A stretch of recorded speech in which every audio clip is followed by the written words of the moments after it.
ప్రతిష్టాత్మకమైన వ్యక్తి. వ్యవస్థలో అతి చిన్న పరమాణు స్థాయి నుంచి ప్రారంభమై అత్యున్నత స్థితికి చేరుకుని ఎప్పటికప్పుడు తను అత్యంత వినూత్నంగా తాజాగా ప్రజెంట్ చేసుకునే ఈ వ్యక్తి పేరు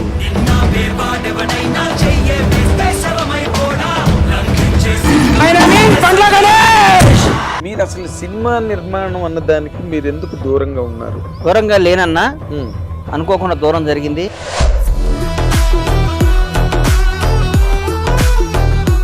సినిమా ఇండస్ట్రీలో మీరు ఆల్రెడీ ఒక స్లాట్ లేదు పవన్ కళ్యాణ్ కొద్దిగా సినిమా తీస్తే ఏందంటే అది ఎంతమంది కలో కదా సినిమా ఇండస్ట్రీలో. పవన్ కళ్యాణ్ అనే ఆయన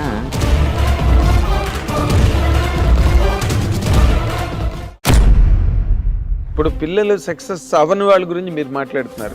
సక్సెస్ అయిన వాళ్ళు ఒక రామ్ చరణ్ గారు, ఒక జూనియర్ ఎన్టీఆర్ గారు, ఒక మహేష్ బాబు, అదృష్టం. చంద్రబాబు నాయుడు గారిని అరెస్ట్ చేసి నా కడుపు రగిలిపోయింది. అంటే అధికారం ఇంత ఇట్లా మాట్లాడిస్తా, అధికారం ప్రజాస్వామ్యం,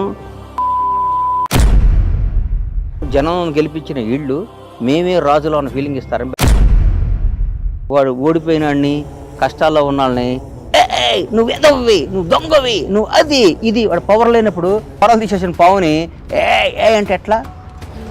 నల్లమ్మల అడవిలో ఇంకోపురం తీసుకొచ్చి దాన్నాను.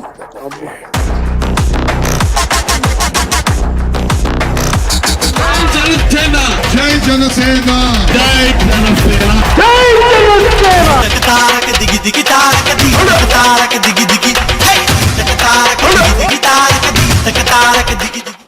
నడిపించాడు ఒకలో దమ్మున్నాడు అయి ఉండాలి.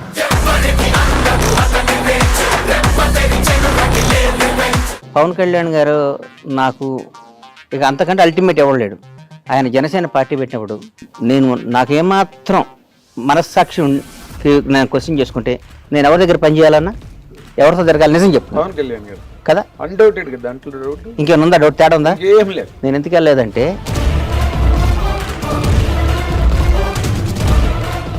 పవన్ కళ్యాణ్ గారితో పాటు హీరోలుగా వచ్చిన వాళ్ళు, రేవంత్ రెడ్డి గారితో పాటు రాజకీయాల్లోకి వచ్చిన వాళ్ళు, చంద్రబాబు నాయుడు సమకాలికులు, ఆయనతో పాటు ఎంతమంది వచ్చారు, ఎంతమంది ఉన్నారు?